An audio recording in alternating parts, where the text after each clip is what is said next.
Okay, a rematch game versus another team, same team maybe, with Bits as the captain, who's high rated, 2281. Okay, so I'm white again. I don't mind being white. I'll just ask, do you guys want white? I don't mind being black either. I mean, I'll ignore spectators.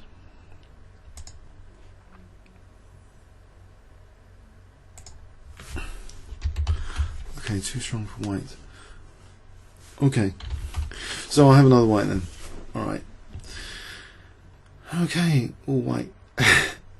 Okay. Wait a bit. Okay. Careful, captain. Gather the forces, even on the first move.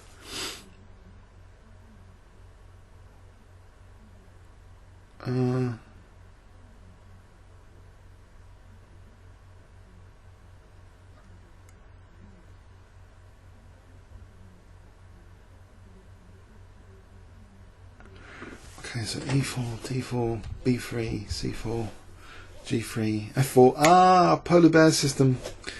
This Grandmaster cracking Daniel Nilsson, is that his name? He's got a fantastic YouTube channel as well, of course, as the Kingscrusher channel. But he's been specialising in the polar bear, which is like Dutch Leningrad, I think, in reverse. So, to celebrate his efforts and his wonderful videos, I think maybe one F4. So let's kick off. People will join later. Okay.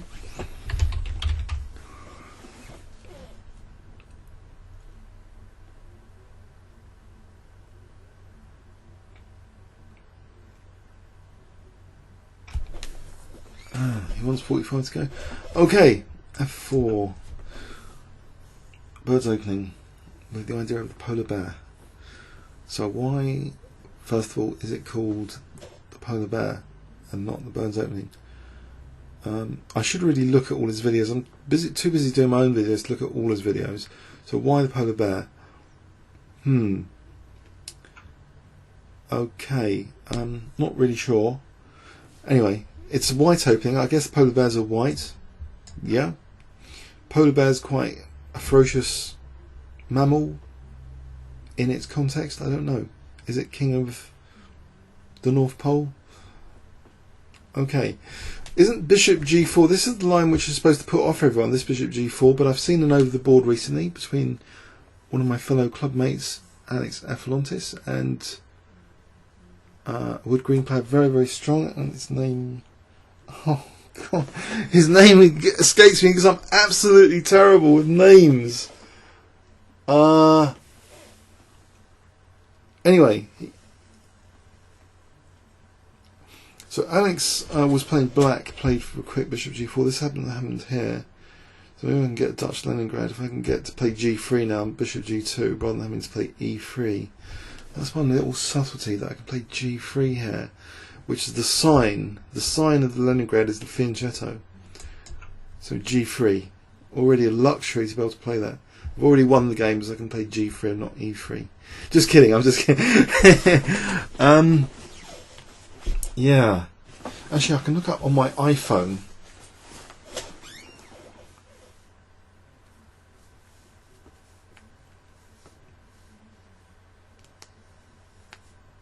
The name of the wood green player who escapes my memory. ECF grading website. Look up ECF grading. Why am I so terrible with names? I'm trying to remember like actors' names sometimes as well. And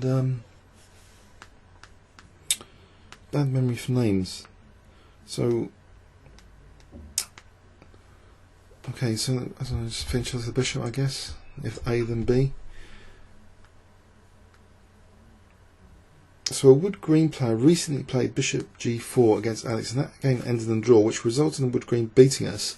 So we couldn't win the North Circular League because wood green had won twice, and they were already kind of leading the league. So this was an instrumental board 2 game recently, one of my over the board games.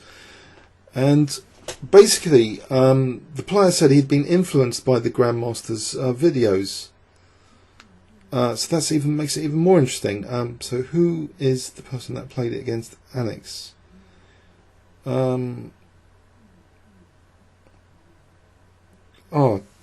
Johan Whitman. Okay, he also plays for King's Head. So Whitman, yeah. Who also was next to me, by the way, in Nigel Short Simultaneous recently. So anyway, do I want to castle into it? Am I going to face H5? Or should I just play D3? Castles, D3, H5. Am I really going to get hack attacks? I think I'm going to play castles. So D3, C3, knight A3, dance with the knight, C2, queen E1, E4, E5. Knight moves, H7 is more vulnerable, H3, G4, queen H4, knight G5, queen H7, mate. That's the basic plan here. Okay, so how is that going to work out in practice? Okay, so Leningrad Dutch plan in reverse. Is Black going to try and strike out with E5, but it's going to give this dynamic F file. I have to find tactics based on F7 later. I'm going to have to say, I can see you. Like, was that program on TV? Someone was saying, I can see you. It was this mansion. I think this president. It was like a catch line. I can see you, because he was talking about her. Anyway, I don't know. So, is this becoming really popular because of this Grandmaster's efforts to popularise the polar bear system? His name on YouTube. Who's this guy's? He's got Kraken. It's such. I'll look it up on YouTube. Kraken. Anyway, so D3, I don't know, D3, D4, but then E4 might be possible. So I'll play D3, risking D4 because I think I've got E4. But if it takes, do I take immediately? Do I play C3? I don't think it matters. The key point here, I think, is. What is the key point here? That D4 isn't decisively strategic crush. But who is this guy, Polar Bear? Just get his name. So he's done a whole series of videos. Now, also, there's someone on my site who was saying to me about the birds opening as white. The idea of having a pet system as white, so you don't have to worry about learning loads of opening theory, fits comfortably, actually, with players like Bronstein and Larson, who were innovators, but also just they were fantastic in the middle game and the end game. They didn't really want to memorise loads of theory. Now the problem is Queen E1 isn't a knight. C2 is a bit vulnerable, so maybe C3 first. Queen E1, E4. If T4, I think C3 first. So Polar Bear. If I do injustice to the Polar Bear with this game, I apologise in advance. It's probably a very interesting system anyway by Danielson. So his YouTube is Krakas KRAKKASKAK. I'm going to try and pronounce this. Krakazkak. Crackers crack. Okay, I think I'm going crackers trying to pronounce it. Crackers crack. Really? So Danielson, I was looking up some of his games actually on YouTube recently. Sorry, not YouTube, on ChessGames.com, and he did have some interesting games. So crackers crack. Okay. So knight A3 now, or queen E1, with the idea of queen H4 mating on H7, or queen E1 or knight A3. I think maybe queen E1 to play E4. But say queen E1 E5. Am I queen of liability on the E file? Probably. I'm probably going to misplay this with a very obvious type blunder here. But I have played the Leningrad Dutch with some success in over the board, if that's relevant at all. So queen E1, e4. Queen e1 and e4? Play queen. I don't know. Knight a3 is also. I don't know. This is inaccuracy.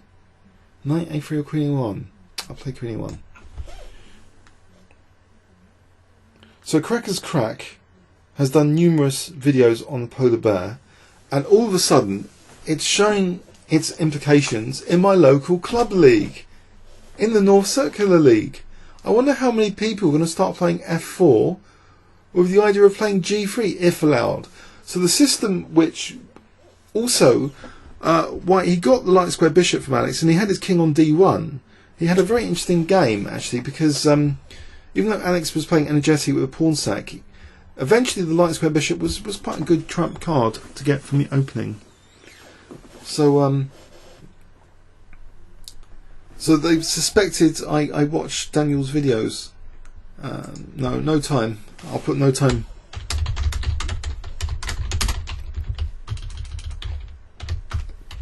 But someone mentioned him over the board recently.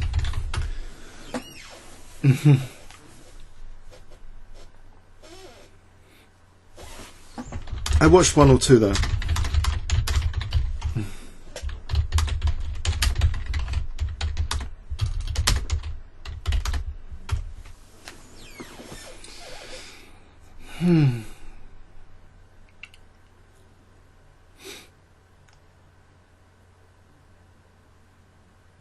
So, Cracker's Crack. Do we really say it like that? I think. Okay. I don't know. It's my turn, actually. Rook e8. Okay. So, e4, e5, f5, like King's Engine, accelerated. I think I'll go for this. e4, e5, f5. I don't want my queen exposed here. I don't want an isolated e-pawn. I don't think that's the way to play the position. Then if f5, g6, I've got knight h4. That's cool. Play a positional pawn sack maybe later. Sack the f-pawn, like I would in Leningrad Dutch.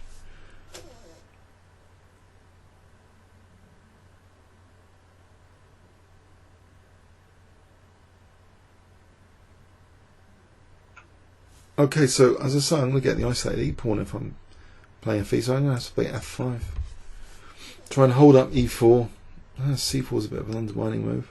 Have I misplaced this? Played this already? Should I have had the knight on a3 to stop c4 here? Oh dear. Oh dear. Is c4 a good undermining move? Or should I not worry about it? Okay, c4. Right, let's say knight d2.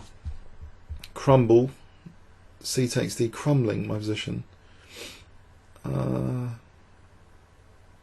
other alternative is ed. Knight d5, knight h4. Maybe that's more palatable, because then I'm attacking the knight on d5, and then the c4 pawn could drop later.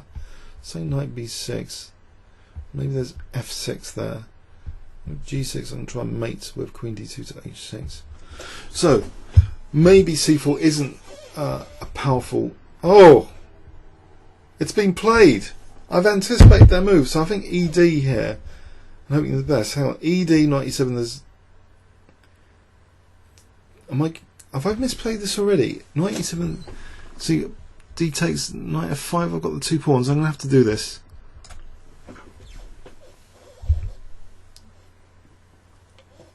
And hope for the best. Can I take on c4? This is a powerful pawn set. I'm hoping that f6 is going to be good. So question, do I use a positional sack here, like knight h4 to try and get an f6? Or do I just take meekly on c4, which might allow e4? Actually, e4 and e3. Oh. So dc, e4 takes, e takes, winning a piece. So keeping control of e4 might be advisable here. Just to play knight h4, but then takes bishop d5, bishop c5. I could have already misplayed this. Oh well, maybe I should then take then, because knight h4 is not working. Is it not working?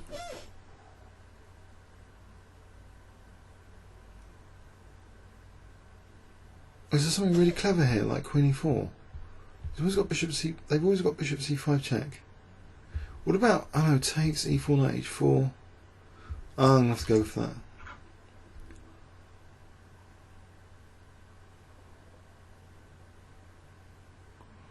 I think there's some disruption in the ranks. I'm hoping. They are saying what to play. I just do it, man. Okay. I don't want to misrepresent the polar bear system.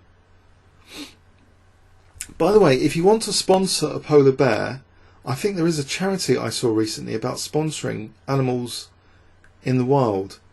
I know the world's not a very great place at the moment with recent events, but just in case you're interested in sponsoring a wild animal, I think they do that. There is a charity for that. And I think, we don't want polar bears to be extinct. That might have some bearing, actually, on the choice of the opening name, just to raise awareness for polar bear extinction. I'm not sure, but it might have some bearing. Okay. I mean, we could call it the birds, but there's so many varieties of birds. I don't think birds are going to be extinct anytime soon. So anyway, if I play B3 here, E4, knight H4, then knight E5 looks powerful. So am I getting completely positionally stuffed here because of E4? Do I give up the C4 pawn? I have no idea really. Knight H4. Say time is taken for knight C4, then bishop E4. Is that a luxury? If knight H4, E4, maybe F6. I want to threaten F6. Can't play F6 immediately, can I? Queen F6, bishop G5. Actually, there's F6 immediately. Queen F6, knight G5. I want F7. Can I just play F6 here? That's weird, isn't it? Forgetting C4, can I not just play F6? Strange. F6 looks like it's on here. Because Queen F6, knight G5, then I'm winning F7. I think I'll play F6. Using the F file is primitive, but that C4 pawn guards positional set. I don't want to allow myself to get positionally steamrolled. I have to use the dynamics of the F file here before getting positionally slaughtered. That's the potentially losing trump card, I think, of this opening to be aware of. If you don't use the attack, you can get stuffed on the centre, in the centre on the queen side. These pieces look alright. This bishop looks alright. This bishop looks alright. Pieces look alright. I'm not too much material down. Queen F6, knight G5 looks strong. Do they really want to give up F7? Maybe C4 is bishop D5, hitting C4 and F7. F7 is a bit of vulnerability, I hope.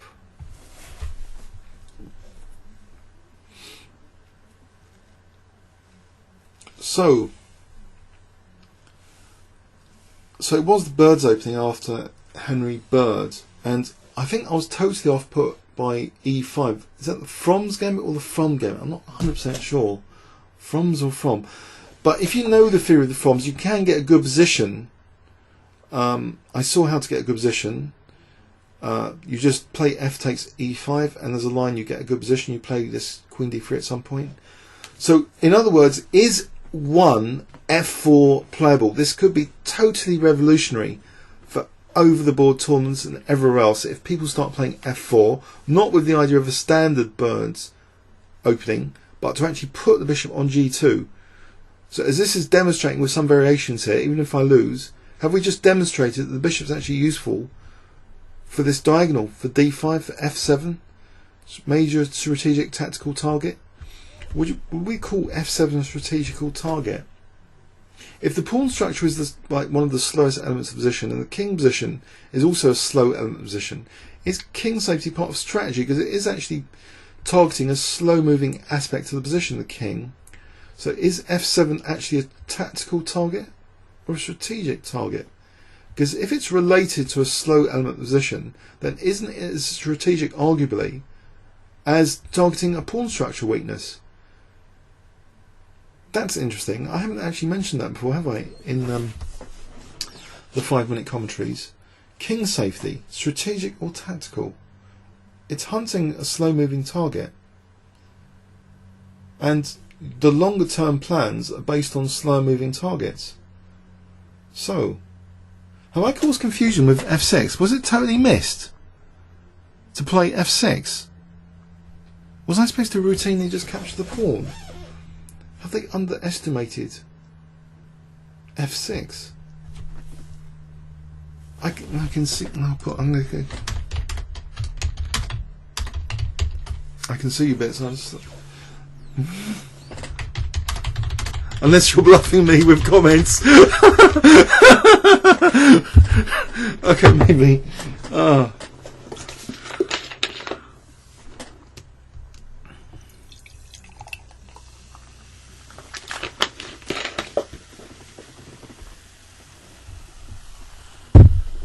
But you guys all expected f6, didn't you?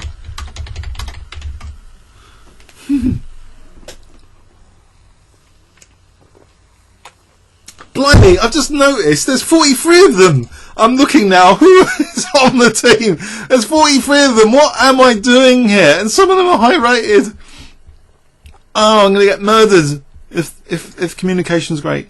So Bits, the 2281, he's the highest rated player on the team though still. No, okay, I might have a chance. Look forward to time pressure. So, f6.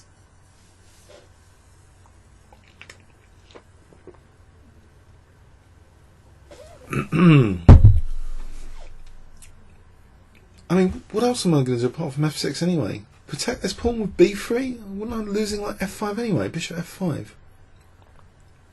The pawn was a goner anyway. I think f6 might have been my only move there. Need to use the rook, need to use the bishop. This bishop's good, thankfully. This bishop, ideally, it's hopping somewhere useful, given enough time. This knight h5, I love it in the Leningrad Dutch, play knight h5 and f4. It just feels, you know, like hack attack, fun, King's Indian-ish, but with a difference. You're really emphasising the f-file quite quickly in the Leningrad Dutch. So if there's any point for one f4 as well as to celebrate polar bears and that they shouldn't be extinct, I think it's the f-file, and the f7 is potentially, you know, arguably a strategic target. It's a slow moving part of the position. So yeah. So Botvinnik emphasised during the opponent's turn you can think strategically. I know why now. If you think tactically, I think you're just going to be totally exhausted by the time the move arrives in a lot of cases. It didn't help me last night though. I was too tired, I think. What? This doesn't look right. He's tired now, listening to everyone. Okay, can I just play knight h4 and knight f5 and knight h4 and bishop e4? Maybe queen e4. There's f5 though. I think I first restrain this double pawns by playing knight h4 and then queen e4 later. Do I want to get the queen though to h4? I'm blocking out some possibilities. Knight h4, knight c4. But otherwise f5 happens. If I protect the pawn then f5 and e4. I think I've got to restrain these pawns. If I lose c4, I lose c4. If I play knight h4, knight c4, bishop e4, I've got some positional compensation, I hope. Mind you, there's check, then there's king moves, maybe knight d6. If I get in knight f5, knight e4, queen e4, bishop f5, my back row might be weak. But if, on the other hand, if I protect the pawn, say knight e3, there's even bishop a3, my pawn structure is wrecked. Say knight d2, then there's f5.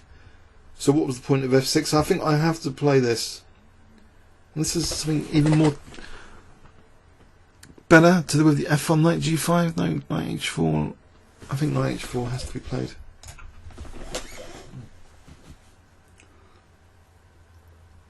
Some big questions here. I've got a good piece scope.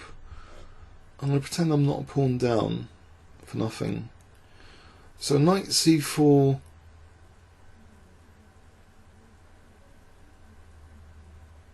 b3, but then there's still bishop c5 check, king h1. Or do I want? I can't play bishop e3 there, obviously. So bishop c5, king h1. Maybe there's knight d6.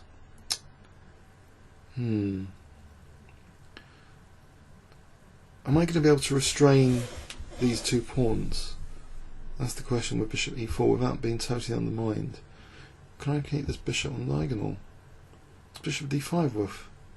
Just immediately losing a piece after knight c4, bishop c5, king moves, queen takes d5. Forget bishop d5s. This queen on e1's not doing much here. Don't know. Can I use the? I can't use the bishop on the diagonal.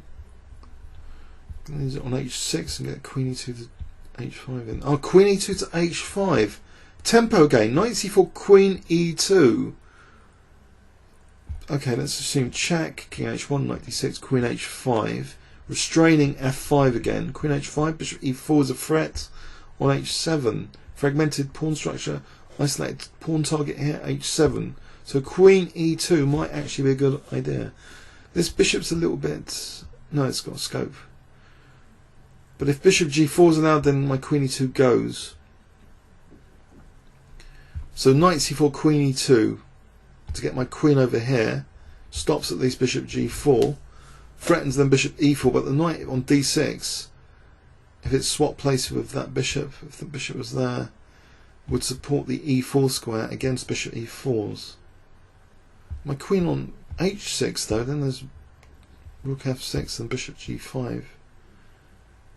I think queen e2 is an important idea here. I hope I'm not going to let the Grandmaster down with his polar bear system. I would feel bad actually. This looks like a promising position though. Pawn down. I'm not intentionally trying to beat material down every game. It's just maybe it's just a side effect of trying to do positional sacrifices. You end up just every game you're going to beat material down. So by the nature of a sacrifice. So okay. Is the team in trouble or something? This is quite a long think time. Is it because there's 51 spectators now? Blimey.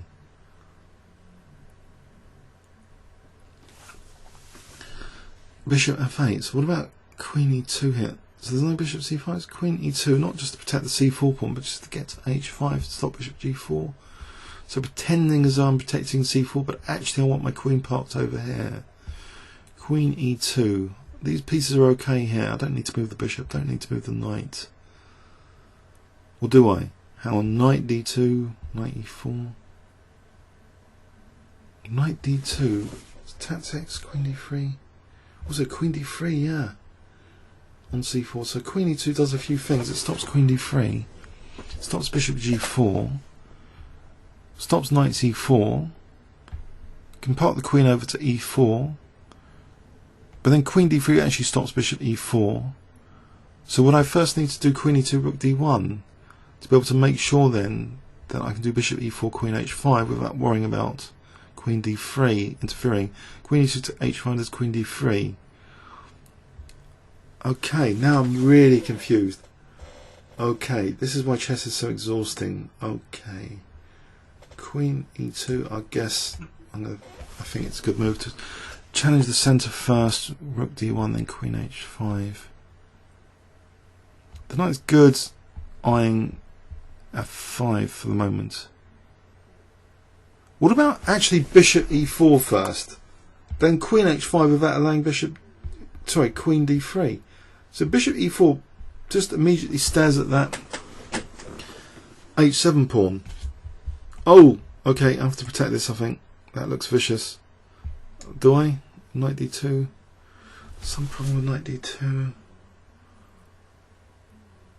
For some reason I don't like commitment of knight d2. It blocks the bishop for a start. Secondly, every time I play knight e4, then there'll be knight c4, bishop c4. I like having the bishop just to be able to play bishop e4 next. So I'm going to play b3. I hope that's not a terrible move.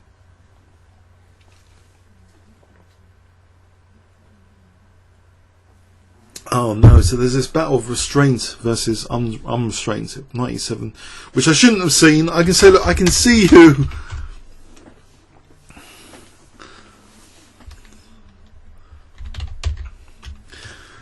So bishop e4. Okay, I can get my bishop e4 now. So this bishop's still got access to the diagonal. I can get a nice blockade on f5. So although I'm pawn down,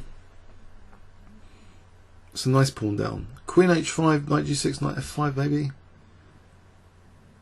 Or there's a b7 pawn hanging here, out of interest. Weakness of the last move. Why can't I just win b7? Do I want to indulge in pawn hunting over there? Oh, I think queen h5. I don't really want to give. Gets my pawn back. I don't know. Is that pawn useful? I'm distracted now. I'm confused. Queen h5, knight g6, knight f5. How would I progress there anyway? If I snatch that pawn first and then come back to e4, is there a big problem? Or is it immediate f5? Bishop b7, f5. I'm really confused. Queen h5, knight g6, knight f5. If they waste time protecting the pawn, well, queen c7 is like a natural move. Why have they left that pawn in pre? Can I just take it? I'm going to take it. I had enough of this. I'm just going to take this pawn. Oh no, it's going to be a nasty check. I'm going to have to ask for a take back or something.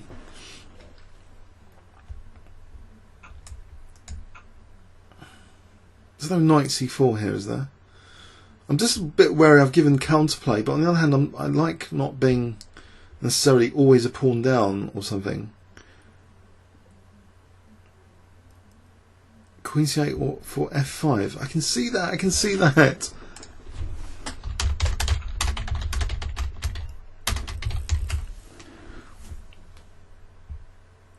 Okay, bishop g4. That's a big problem. I've just given time for bishop g4. Queen h1, bishop g4. Wins the queen. No, it doesn't. h7. I can blockade. I can blockade here. So that means knight f5 is becoming possible. I'm not a pawn down.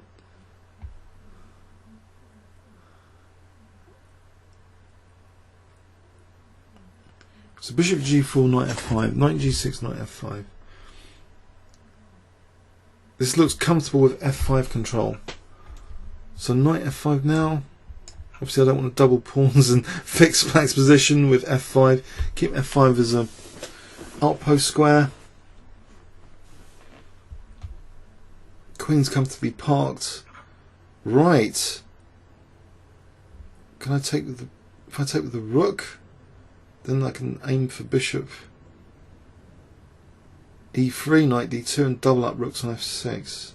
Exchange sack later on f6. My back row is a little bit weak, but it's d1 is protected by the queen at the moment, so I'm going to go for this. So I've got 19, so how many minutes have I got? I've got 4 minutes against... Okay.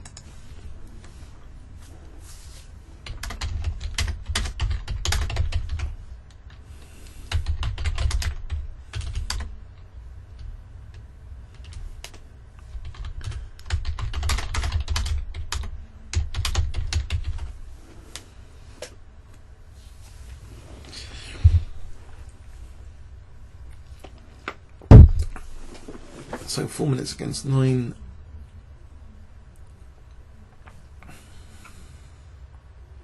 Whoa! That check looks potentially really dangerous. Oh, it's cut out bishop e3's. Part the king over here. Okay, so knight d6 is coming in as well strongly.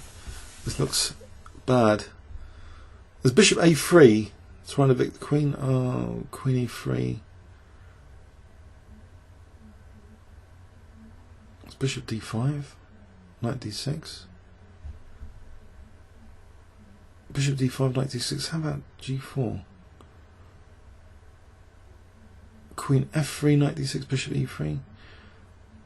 Actually, queen f3, knight d6, bishop e3, and then there's rook h5. I think I might do that just quickly.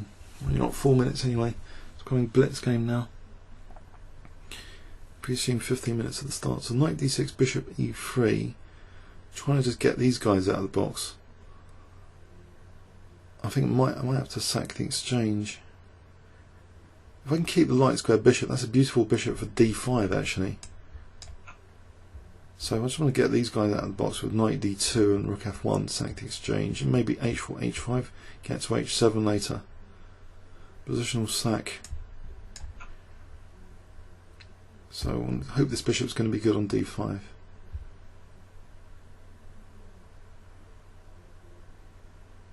I'll keep this blockade on the light squares on these two. Right, so I can just double here. Maybe rook f2. Bishops are nice here. I like these bishops. I'm going to play h4, h5. So rook f2 if needed. Or just h4 straight off the bat. h4 straight off the bat. Unless there's a rook d2 coming to blast me soon. So h4, h5. Trying to chase the knight on g6, which could be ignored. Uh-oh. Trouble ahead. c3. So about rook f3. Let's try and play knight f1. So queen c3, knight f1. So d2 is really being targeted. So queen c3, knight f1. I'm protecting d2. I'm protecting d3 with battery. I'm protecting d2 with two pieces.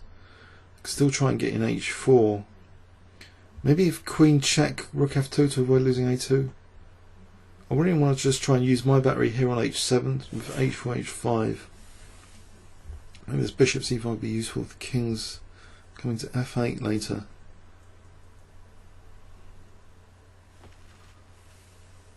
Check and queen.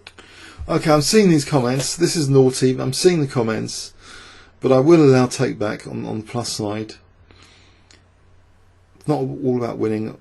Whatever way. I've told him numerous times anyway that I can see the comments. So h4. Maybe if h5, there's not g4, there's like h4 check. So what about bishop d5? That will threaten queen g6 if h5. Bishop d5 threatens queen g6. Good bishop on d5. So h5 is a bit of a compromise if bishop d5 is more powerful. But then what? Can I get a knight to e4? Like the other game, knight d2 to e4.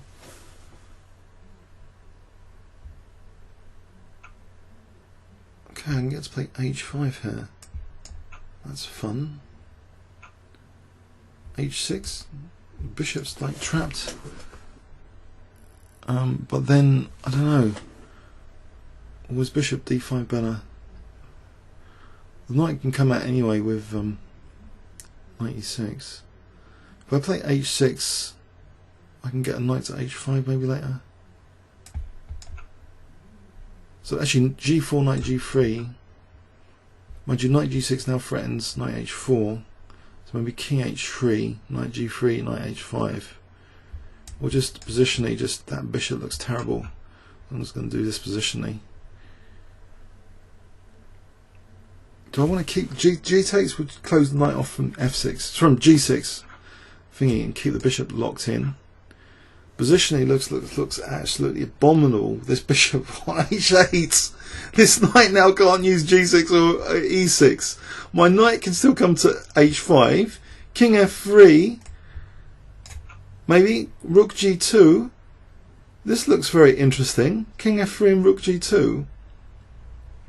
And they're in time pressure. But that's c5 just to throw in the mix to be able to play c6 and bishop c5. This bishop's terrible. Talk about bad pieces, guys.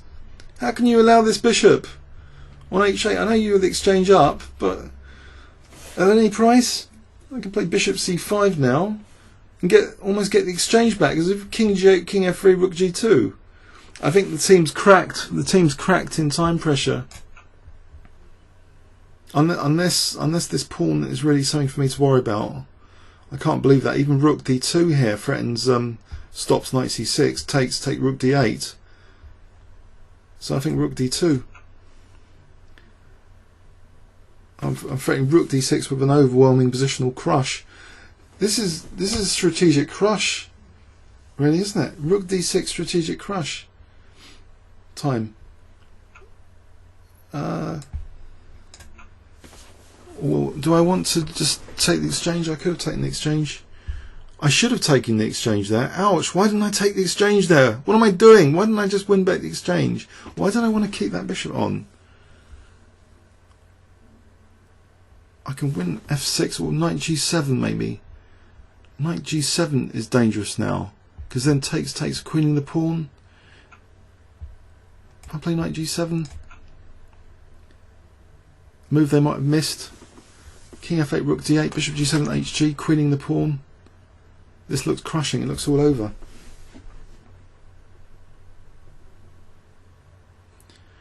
Blimey! Oh, I'm grateful that I haven't let the polar bear down. So if I've really won this, this looks crushing. That was very exciting. Don't usually play reverse Leningrad Dutch, but it seems to be maybe one of the more interesting choices to play in reverse. If you're already a Leningrad Dutch player, I did lose one game in the season, but I had this exchange sack opportunity against FM Byway, which I didn't use, with the idea of playing e4, allowing bishop takes f8, which I might put a link to that video in this one. But that would have given enough counterplay, I think, for the exchange. It's like a theoretical positional sacrifice. So I did actually play the Leningrad Dutch against an FM in the Hearts League this season. That was my only loss, actually, in the Hearts League. But if you know the pitfalls of an opening, how to lose, that's still insight, really. If you know how to win and also how you can lose, you can avoid how to lose in future. Wow.